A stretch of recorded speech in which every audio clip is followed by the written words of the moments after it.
Sunday, November something. Sunday, November 16th. Raining. Been raining. Gonna keep raining. Sucks for me because I've been living in my truck for a week or more, and there's a leak, but I do have a bucket under it, so I guess it's fixed for now. I've got my lipstick and a smile. I'm really digging deep, you guys.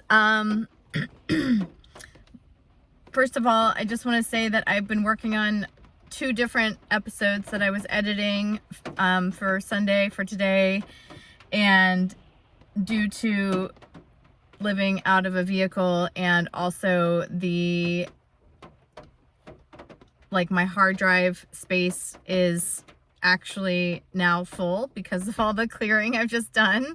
So I'm struggling once again to even input the footage, and it keeps stopping or cutting off. I uploaded some things last week that were cut off. So but it's also not a situation I can really deal with when I'm in a cafe trying to just get the work done that needs to go out to meet the deadline. So, Mercury retrograde kind of problems, but very frustrating. Yeah,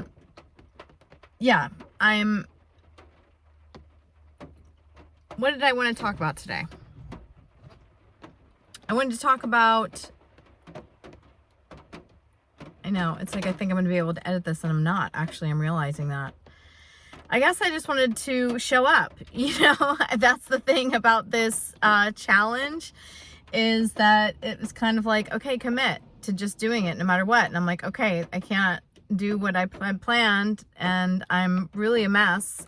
I'm pretty spun out, just very crispy from living in a vehicle. It's really hard, and then running out of money, and you have to pay to just, buy a coffee to go use the place and sit there for a few hours. And it's just, you guys, I'm just so over it. And I'm like, it's hard to ask my friends anymore at this point. And the friends that I have sort of just dropped hints, and it's not been reciprocated, or they haven't even replied in some cases. So it's just I'm like, but I'm trying to get over why I think I could rely on anyone, and just accept, okay, if I'm out here, I'm a little held up right now because my truck registration, I have to get my smog check, which it didn't say on the website, which is just so weird how ineffective these things are. It's like you can't go into the DMV and just handle it in person anymore because they want to mail it to you to make sure that you actually have the address, and just to make it a little bit of a pain in the ass. And then I'm waiting on the sticker, and then I get a letter that says, oh, actually you need a smog. Oh, and actually your insurance is lapsed. And I was like, of course. I mean, I kind of knew that because everything's lapsed. I'm out here, I'm down to $40, so I'm supposed to be leaving Tuesday. I have food, but it's like the going into the cafes and having to deal that kind of stuff. And I want a hot meal. It's like, I can't, this is ridiculous. So I'm like,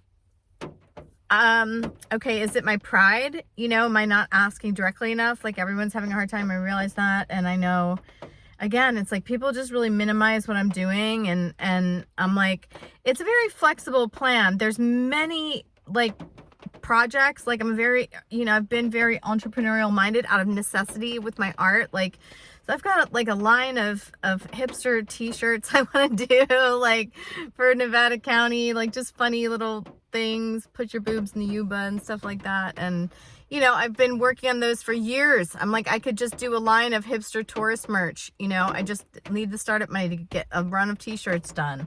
I have my, all my tarot card, my illustrations. I've done commissions for people. I'm always surprised more people don't ask me to do stuff. My one friend my one friend Tanya asked me to do signs and stuff for her and designs whenever she needs it. And she's the only person. I'm like, I don't get it. Anyway, then there's also just straight up performing, which, you guys, is the best thing I do. And it is important. And it's not just entertainment, you guys. It lifts everybody up. It includes a lot of people putting on shows. It completely shifts the culture. It's like the subculture died. like I represent the subculture and the underground, and it's like I am like fighting to just stay alive right now. I'm being squeezed so tight, and it's not frivolous, you guys. This isn't just entertainment. This is our culture. These are the places where we remember who we are, where we get to actually experience people being truly themselves, while finding and exploring what that means and what that looks like. And it's a protected wildlife sanctuary, I call it. That's what I was working on. And I figured, I was just like, of course, it's like I could have just been working on just getting, my name back there and getting back in the burlesque thing and like whatever, groveling to those bitches. But like, I don't care. I can do my own shows. I don't want to be with those kind of people, like it's weird that I can't even get a show booked. But this last time I just found out is because that they didn't like the burlesque troupe that was in there. And so then they were like, no, we don't want any, thanks. And I was like, all right, well, I mean, that one's not me, but it's like, I still just need a show, and I'm not anything like that. Like I'm trying to get away from that too. I'm trying to do my own thing. And it's like, so if I can't get a venue, then I'm like, all right, then I'll do every damn thing myself. Then I'll do, then I'll get the venue too, but it's not for myself. And it can't be done by myself. I always knew I needed an investor. I need technical people. I need people, that know how to run things. Like there's going to be a bar, like all this stuff. It's like, there's a lot of moving parts to having something like that, but it can start really small. It could be 10 people in a garage. It could be 40 people in a barn. It's like there can be many iterations of it as it grows up to its full size. But I'm just like, I need to get to where I'm going. Like, I just need a garage. I need a place to return to that I can sleep and park my truck and do the things that I need to do. It's crazy how everything is down to like the penny of the footage, to like the parsing up of space has just gotten so insane. So I'm like,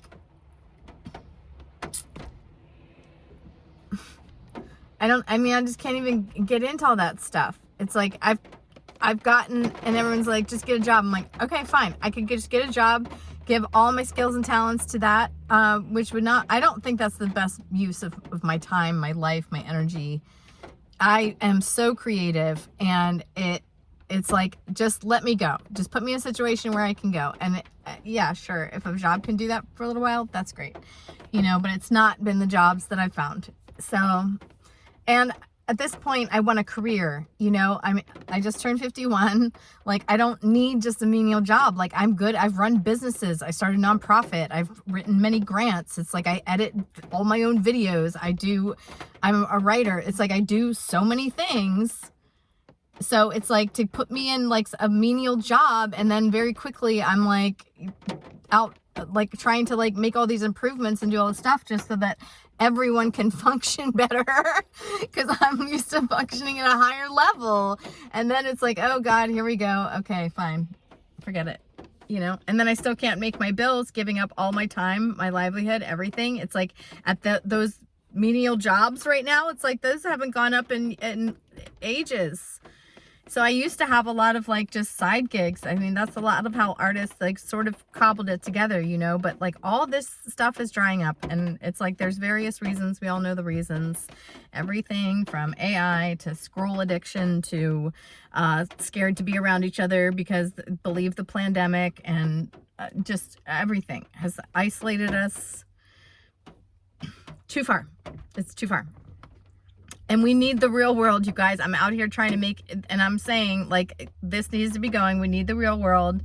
Whatever's going on the online world, we're going to have to deal with. But, like, we need to re-enchant the real world so that we can have a renaissance, which we really, really need. I don't know about the time frames of these things. Sometimes it happens simultaneously. It's not the time to make art. It's always the time to make the art for the times. Always. That's just how it is,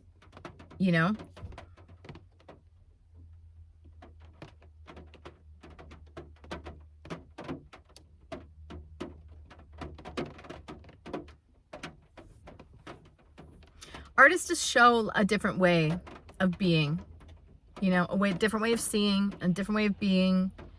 And it just gives everyone kind of like a permission to be free.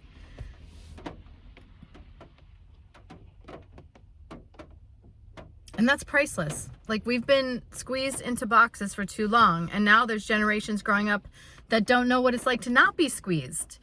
So they can't get there. You know, real art has grit. It's not just a something that you try on. It's not a Pinterest board.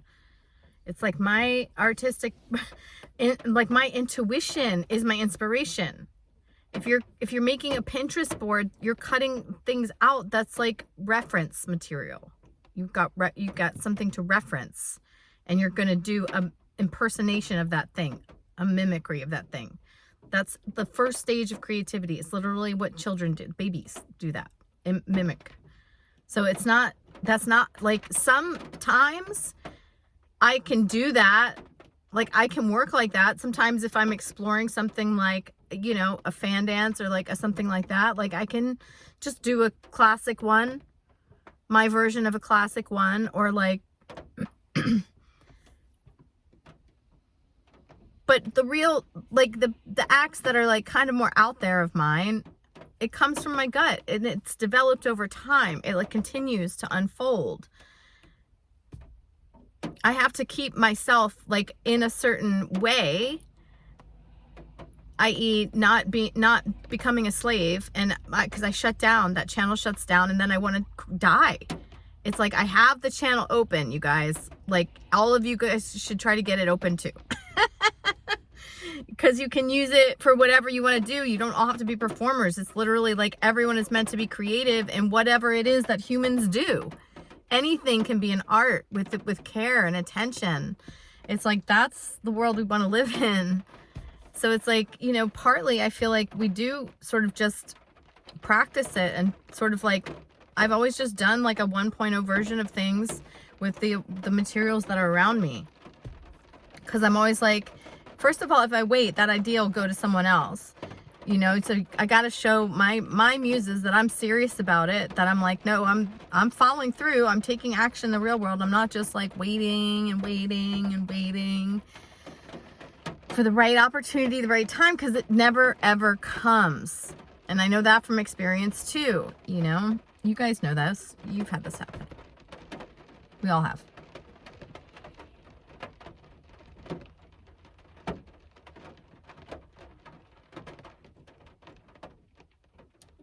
Rain sounds really nice for a moment.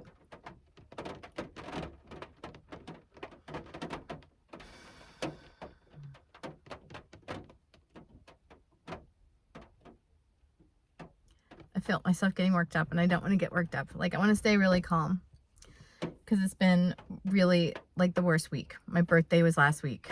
Oh God, I'm going to cry. And I'm not sure that I didn't take myself on like a little emotional roller coaster that wasn't necessary. But I did get to a like, oh my God, nobody cares. No one, you know, sort of thing. Luckily, I had, you know, and also just being in my truck, it's like, and just all the things. It's just too much. And missing people a lot, you know. And it's very humbling. Like, I don't, you know, I made a commitment to this, to showing up, to sharing. And, you know, with that, I decided to be vulnerable and honest, and just me, my life, you know. But it's like, of course I don't want to be like talking about this. It's like to not have my shit together, and like, you know, to literally have like such extreme situation right now. Like, it's not okay with me. Like, I don't look like what I'm going through or what I've been through. I'm literally just like, this shouldn't be this hard.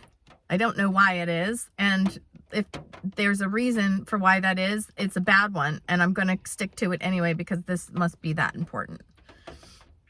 And it's not just like proving a point, you know, like that I like have some axe to grind, or like a, you know, a vendetta to settle. It's not like that. It's like I've gotten to this point where I'm like, okay, I guess the move is the venue. You need the venue. You need some kind of a venue alongside the shop. I'm always going to need a shop and a place to live.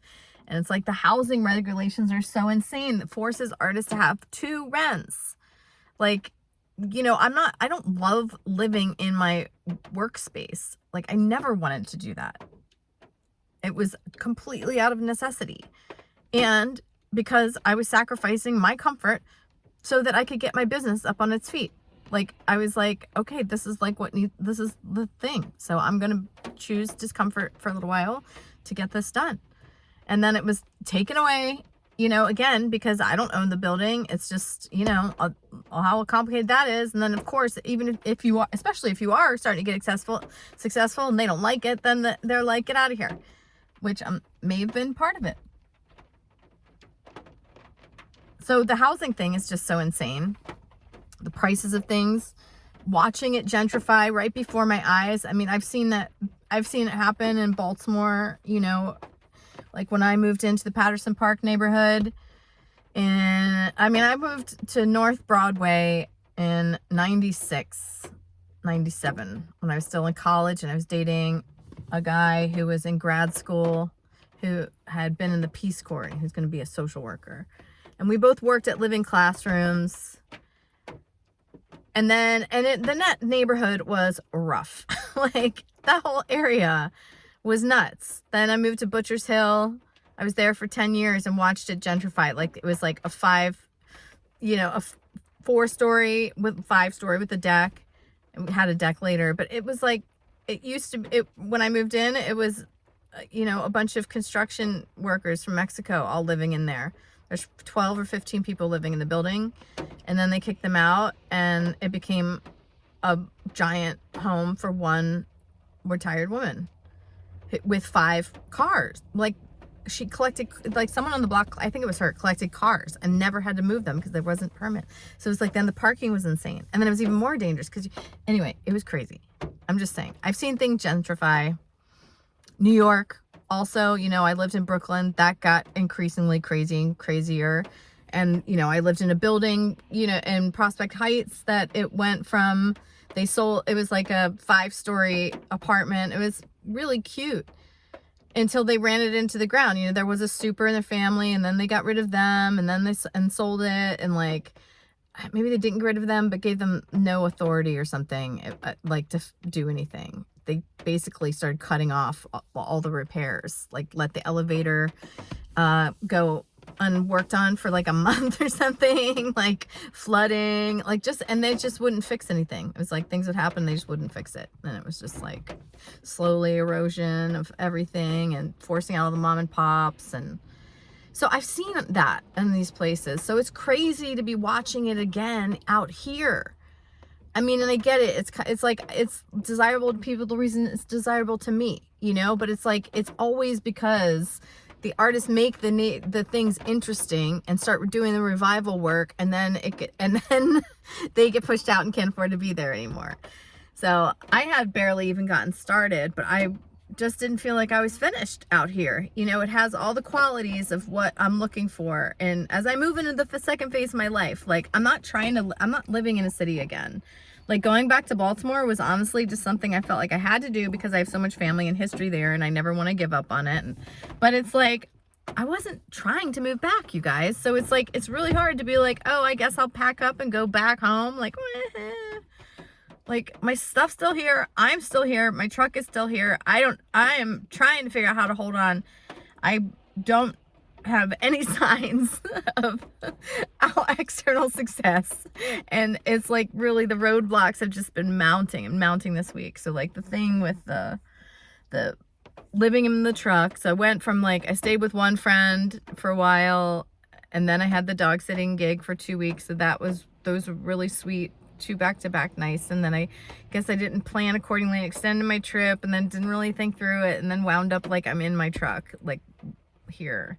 And it sucks because I'm not nearly as productive. Like, all the work has stopped on so many projects because I'm just doing the bare minimum in cafes, running out of money. And I got fucking poison oak. Like, I'm really allergic. And I know it's always like I always feel like it's a rewiring the forest does, but it's miserable and I hate it. And it's like, it completely sets off my immune system. And so what happened was, and so like, it always like sneaks up on you because you forget that you're even outside or like where you would have gotten it. It's like shows up 3 days later. It's just like a little thing. And so you can just be scratching it and not even think about it. And I went to town scratching it. It was on my inner thigh. And I was doing a salt scrub like on my legs in the shower, and I just went to town on it. It felt so good, but it opened up all the skin. It spread poison oak all over my inner thighs, you guys. Like it's been absolutely insane.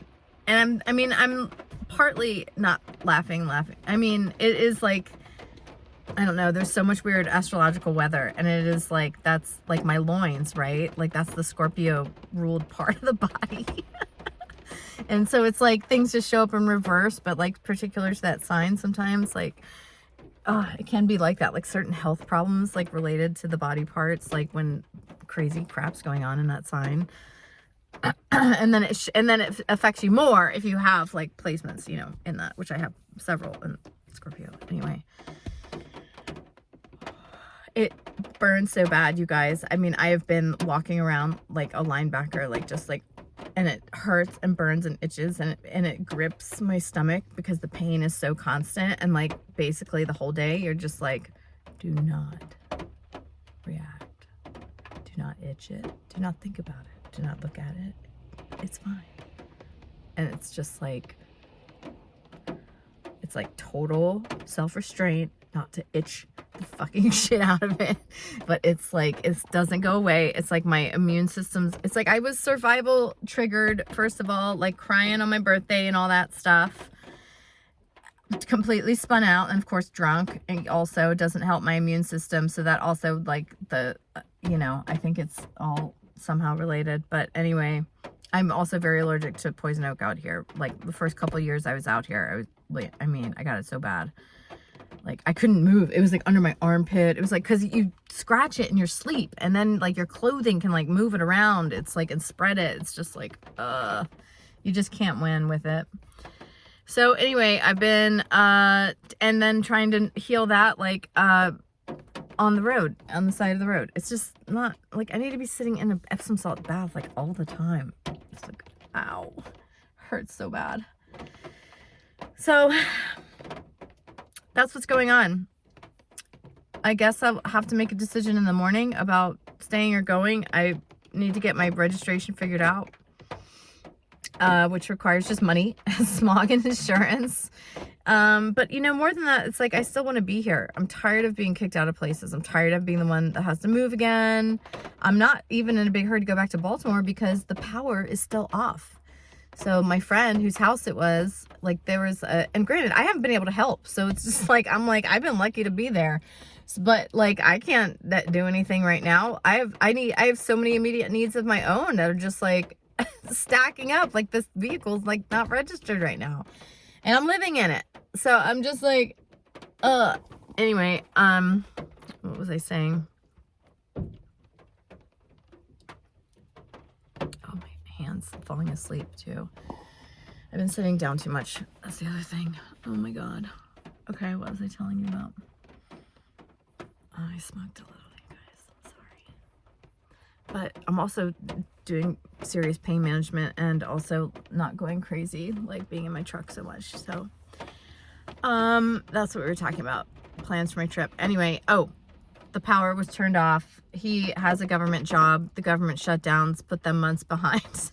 So there's not even power on back there. You know, at least here I have access to my stuff, which I haven't even been able to do anything because I can barely move right now. I mean, I went to my storage unit yesterday and I couldn't walk around. I mean, I sat there and just worked on a project because I like to be productive.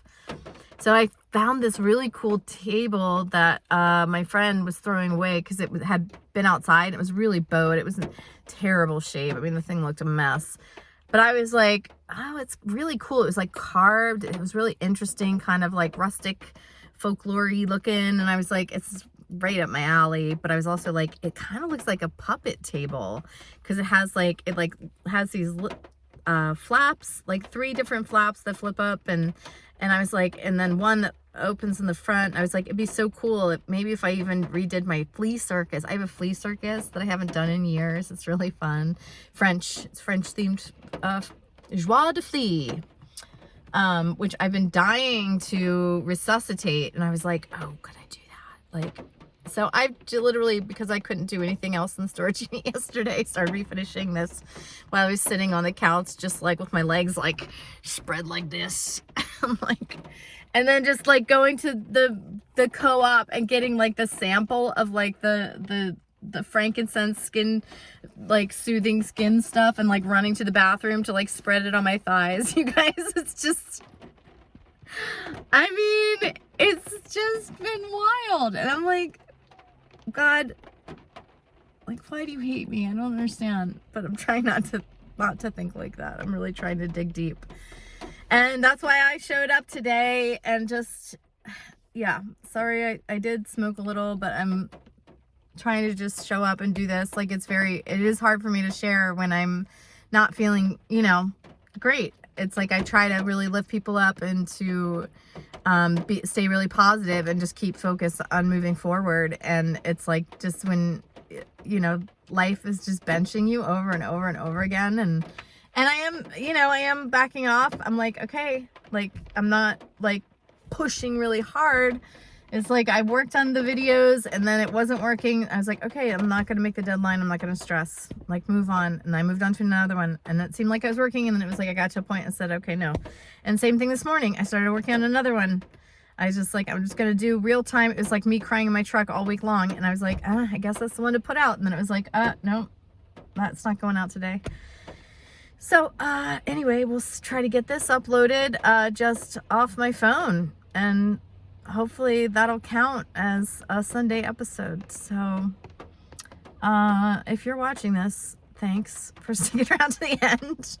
I mean, this was my big idea too, to get this going. And, so I'm just trying to do my part and show up and share what's happening. I mean, I know the world's falling apart, but, I think coming together and laughing and having a place to gather and be ourselves is actually more important than anything.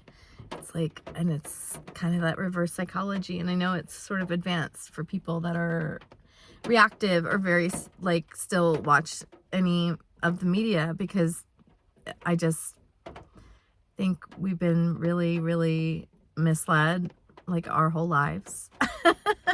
And it's been a lot for me to digest and process and figure out how to navigate. And even still amongst that, choosing hope and choosing love and believing that, we don't have to know how. We just have to stay focused on what we want.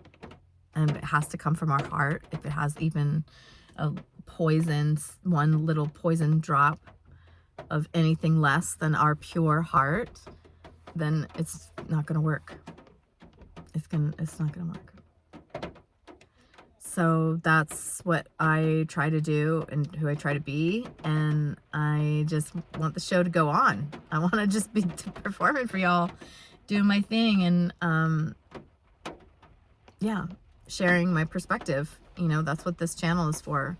Is to show you how I see the world, to share with you, just the magic and wonder of it all, to rewire you a little bit to a real world pace, because we need that, and we should retrain ourselves. I have been, and it's much better, and I am trying to use this as a way to connect us back in the real world. So I'm out here trying to make something real happen in the real world, and I'm also here, so I'm trying to be the bridge. But over there, we're going over there. Okay, well, I'll see you soon.